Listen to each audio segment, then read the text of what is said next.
A come-from-behind win over Iowa, you might recall, played a major role in your winning the Heisman your senior year. You recall that game? Well, yes, I do. It was kind of a special game. Remembering back, Notre Dame, we were 8-2 that year, and we only had, I think, maybe 23 players that lettered that whole year. You had to play both ways in those days, in 1956 and 55. The 55 year was my junior year, and I had a pretty good year. And back in those days, it was almost unheard of any senior winning the Heisman. So you had to pay your dues, so to speak. You had to have that good year when you were a junior, and I had a pretty good year when I was junior. We were 8-2 and probably expected to lose 3 or 4 games. So we played, I think, a little bit over our heads. And we didn't have too many injuries, so everybody had to play both ways. And that game against Iowa, I think I kicked a field goal in the waning moments, and I'll always remember it because of very few times that my high school teammate, Cheryl Sipes, he held that ball. And Terry Brennan, after the game the next week, and he said, "Did you realize what happened?" And I said, "Pardon me? No." "What do you mean?" He said, "That's the first time a Notre Dame football player has ever been carried off the field by his teammates." And I said, "No." You know, in all the excitement, you don't think of things like that. And it was pandemonium, as you could well expect, in a last-second field goal. And field goals weren't that prevalent as they are today. I mean, my junior year, I think I might have kicked 3 or 4 field goals.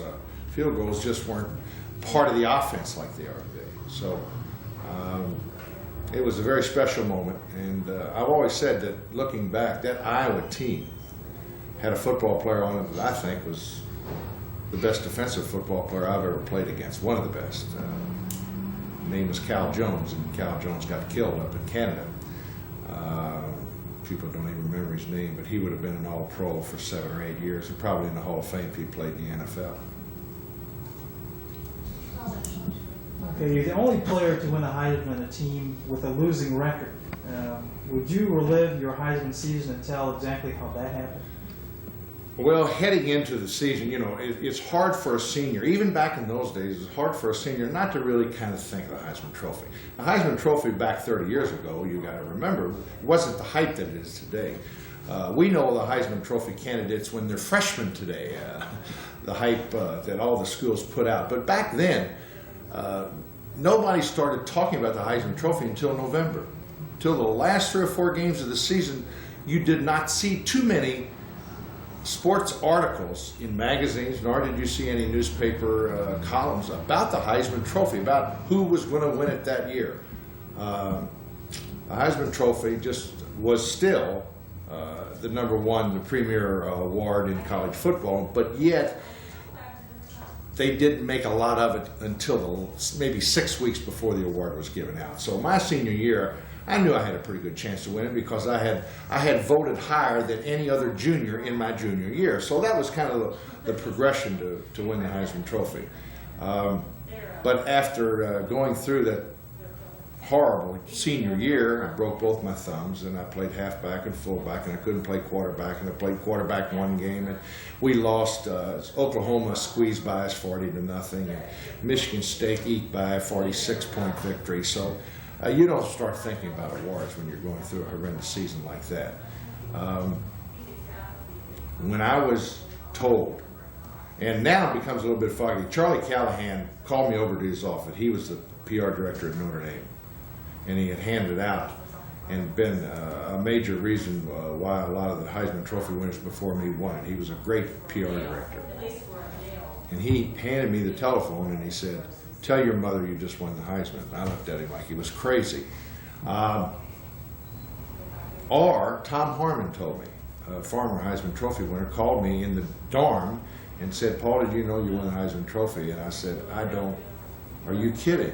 I don't remember now whether it was either one of those happenings, whether it was Harmon or whether it was Charlie Callahan. But either way, I know I was a pretty happy young man when I got to call my mother back home to Louisville, here in Louisville, and tell her I'd won the Heisman Trophy, because it was it was special. I didn't realize how special it was until I think all Heisman Trophy winners go through this. They don't realize how special this award is until they travel around the United States, if they're affiliated with businesses or whether they're speaking at dinners, And that tag will always be the number one, the former Heisman Trophy winner. It's special. It's special in the game of football. And I think that all the Heisman Trophy winners that I can remember feel about the same way towards it. You become a part of the club after so many years. Downtown Athletic Club has been very good to me in my last 20 years especially, because I've gotten close to some of the people back there, and it's nice to go back and to see friends. Well, you beat out Jim Brown, Tommy McDonald, John Brody, Ron Kramer for the Heisman, all men who you later played against in the NFL. Did you have words about winning the trophy? I used to kid some of the guys that were in the running against me. For instance, Jim Brown, for heaven's sakes, the best football player to ever live. I used to kid him. I said, "Where did you end up in the Heisman?"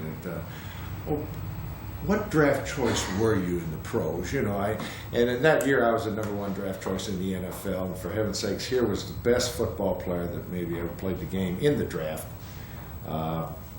coming out. Ron Kramer, Tommy McDonald, John Brody, Len Dawson, Jim Parker. I mean, Parker always accuses me of stealing the Heisman Trophy from me. Parker always thought he should have won the trophy. I think Brody probably felt that he should have won the trophy. And I really thought, and the coach of Tennessee absolutely believes, Johnny Majors believes that he should have won the trophy. I believe that Tommy McDonald should have won the trophy. That year, Oklahoma was undefeated. They had maybe one of the best football teams that's ever stepped foot on the field. They averaged something like 48 points, 600 yards. I mean, McDonald had a sensational year. And Tommy and I are close and good friends today. And he always kind of kids me about it. But I really think if anybody would have won it, I could have clapped my hands for Tommy McDonald.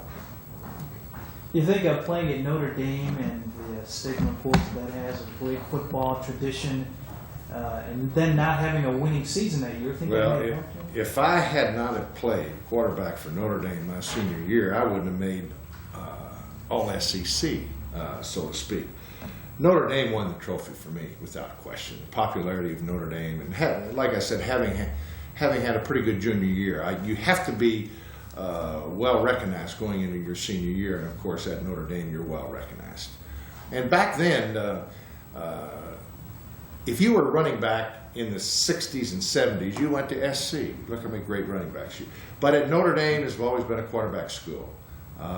Back in those days, if you were a quarterback coming out of high school, you wanted to go to Notre Dame and to become successful. I would not have won the Heisman Trophy on a 2-8 season at any other school in America except Notre Dame.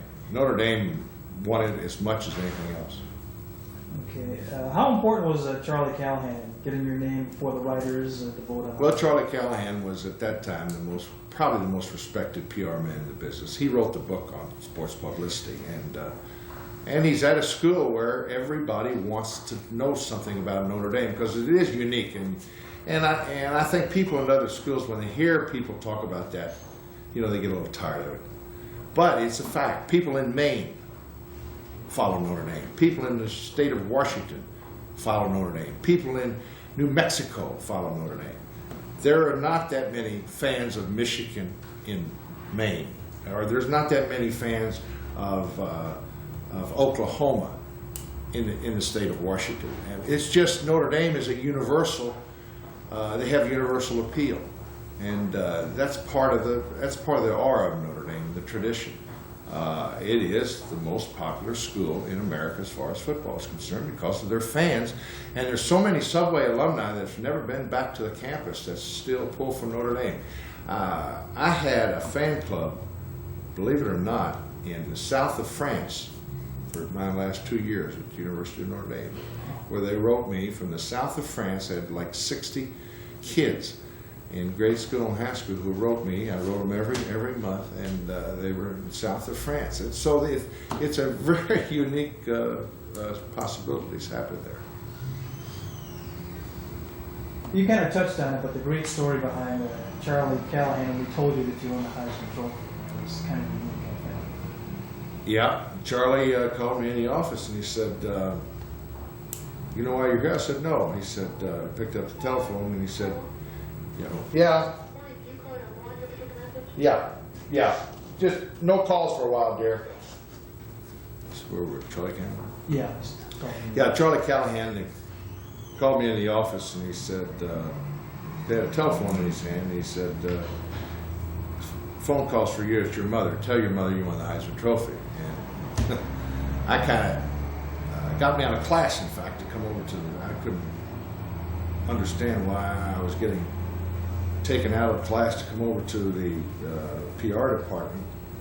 And then when he told me that, I couldn't believe it, because I really, you know, Heisman Trophy was the first thing in my mind. I knew that voting was about ready to come out and all that, but after going through a 2-8 season, and you got to remember, Notre Dame wasn't going to bowl games back in those days, so that had another little touch of unpopularity as far as athletes were concerned. When you won the Heisman, you were only 20 years old, and you went playing for a school that demanded athletes maintain higher grades than other students. What do you think about what's been going on in college football lately as far as... Well, I think it's a shame. I'm very proud. I listened to Lou Holtz the other night. 508 out of the last 514 athletes at Notre Dame graduated football in 4 years. In 4 years, and I think that's very important. I don't know, I'm from the old school. I think college should be 4 years like everybody else, every other student. Coaches probably disagree with me wholeheartedly. When I see 24-year-old kids win the Heisman Trophy, I think that takes away from something. I don't know. Don't tell them. Looking back, I'd like to have the opportunity to play college football when I'm 24 years old. You got a guy like Testaverde playing quarterback at the University of Miami. He's 24, and Billy Sims, 23-year-old running back at Oklahoma. They should win the Heisman Trophy. If they got any ability at all. I was 24 years old. I'd finished 5 years in professional football at that time. But back in the 50s, when you were 21 years old, you should have been a senior by that time and graduated. And of course, it's changed today. I'm for getting the kids degrees. I'm also for a lot of discipline. I've always been under a disciplinary coaches. I haven't agreed with a lot of the things that's happened, and I've broken some rules along, but I've always been caught and I've taken my punishment. When I see what's happening today, I don't think that the discipline is tough enough. There's only one way to discipline professional athletes. That's to hit him in the pocketbook. He knows of no other way. And as far as a college football player, if you get caught with dope today, I don't know. If you have a problem, I think it's wonderful that they try to help you. But if you come back and do it again, kick them out, suspend them, have them lose their scholarship. That's the only thing. That's the only way they're going to learn. Because if you pamper them and let them do their thing, you're going to give them an inch, they're going to take them on. It's as simple. The athletes are no different than any other youngster in the society. Rules are made to be broken when you're 18 and 19 years old. We've all done it. But if the discipline and the discipline is there and you're going to break a rule and the punishment is severe enough, you're going to think a little bit. And in our day, punishment is not strong enough in every level. And that's why you got the problem. My heavens, paying kids, even if they're kids, these professional athletes that get paid when they're on coke and they're trying to, naturally I'm wonderful that they're trying to break it, but here's these clubs paying their way, giving them their salary, and they're, no, it won't work. Can we close the doors that noise is going to affect? No, we're okay. Okay. I thought I would first, but I think we're okay. Okay. Talking about that a little bit more, how is the game different today on the field than when you played? Has it changed for better or for worse? I think it's changed for better. I think the players are bigger and stronger. It's changed for better and worse. Let me tell you why. First of all, there's so many more jobs. I mean, we only had 36 football players. We had 12 teams, so you only got 500 football players out there. So the competition was a lot stronger. Now we have 28 football teams times 50. It's 1,500 jobs out there in professional football. And there's a lot of football players that couldn't have played in our day, for instance, because of numbers, there's 1,500 players out there. There are players today bigger, they're stronger, they're quicker, and that's because of the weight program. In the last 25 years, 30 years, it started at LSU. In fact, Jimmy Taylor, I think, was the first one, brought it. My teammate at Green Bay, we were maybe been the first pro club to have weights. He brought them up from LSU, and he was a weightlifter. And today, it's imperative, and all the way down to the high school level. These kids are so bigger, so much bigger, and they're so much stronger. You know, I look around here when I'm home at U of L, University of Louisville. They got these kids 6'7", 295 pounds. You know, that was unheard of in my day. Now that's changed for the better. I think that the game. I don't like the game on artificial turf. I think that's been a backward step as far as football is concerned in the National Football League. Okay, Ed. Oh, Jesus Christ. Well, I thought somebody just kind of did. I wasn't sure. Babe Crowley was my idol at the University of Kentucky, and Ralph Beard in basketball. And Charlie Callahan almost had a heart attack when they have a little question and answer thing that all freshmen at Notre Dame fill out. And when I put down Babe Crowley, Kentucky, and Ralph Beard, Kentucky, it might have been the first athlete in the history of Notre Dame who didn't put down a former Notre Dame player as. And quite frankly, I never really thought of Notre Dame too much until my senior year. And two people really meant the difference as far as me going to Notre Dame were my mother, of course, wanted me to go to Notre Dame. And I think back, those were the days where you, an athlete, and it went where your parents wanted you to go more than today. It's a big difference today. And I also went there because of my best friend at that time was a kid named Cheryl Sipes, and he had a scholarship to Notre Dame. We both went off the same high school. In fact, there were 5 kids off my high school team that had a scholarship to Notre Dame. 3 of them didn't have the grades, and two of us did. And that would have been a record at the time, 5 off one high school. Frank Leahy was a big influence on me going to Notre Dame. He was the coach, and he was a pretty hard man to say no to. Barry Bryant was also a pretty hard man to say no to, and I really wanted to go to Kentucky. And Sipes and my mother kind of made the difference as far as I was concerned. Tell us about your relationship with the late, great, immortal Vince Lombardi. Well, I think when you look back in your lifetime, I think everybody can probably put their finger on 5 or 6 people who really meant a difference in their life. One man who really meant a great difference in my life was Lombardi.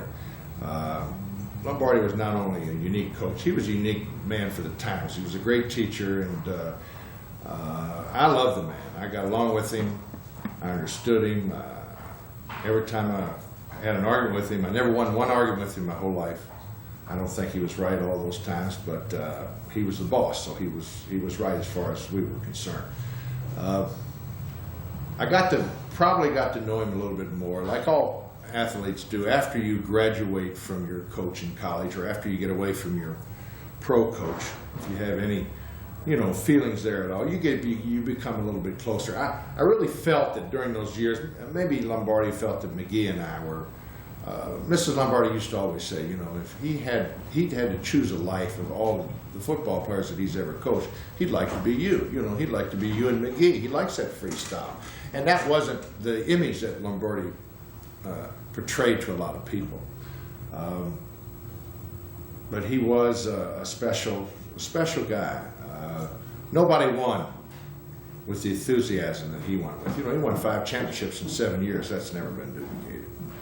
And he was second to those other 2 times.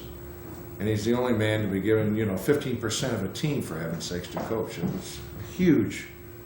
Of course, Edward Bennett Williams, I've always felt one of the most brilliant men of our times. He knew he wanted to get Lombardi. And I personally like that kind of thinking, let's go get the best. And Lombardi, everybody didn't love Lombardi, but they all respected him. And I think that's the bottom line for a coach, to be respected. And he was the most high. He's still today highly respected. It's amazing wherever I go, wherever I speak to any group, that's who they want to talk about, Lombardi. And he was a special man. Change tape for us.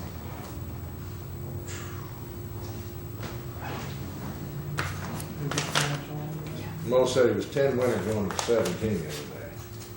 And he ended up losing 800. I still have a lot to learn, but I feel like I've come a long way. I feel very comfortable when I fly. I fly somebody else's aircraft. I feel comfortable, but I still have a lot to learn. The obsession. Why is it an obsession? It's hard to explain. It's a freedom. It's hard to explain. You can come out here, start your airplane out, fly, do anything with that aircraft that you choose, and bring it down on the ground in one piece. It's an unbelievable experience. It's hard to actually describe to someone what it's like. Have you flown a real airplane yourself? Yes, I got my private pilot's license in December. And which one do you like more? It's split right down the middle. Really? Yeah, I enjoy both worlds. It's nice being able to be in the aircraft and experience it, but it's also a lot more fun. I can do a lot more with the models than I can in the full scale. When you're flying these planes, do you envision yourself in the cockpit of the plane that's up there? Yeah. I wish I was up there actually doing those maneuvers. Sometimes they're pretty violent and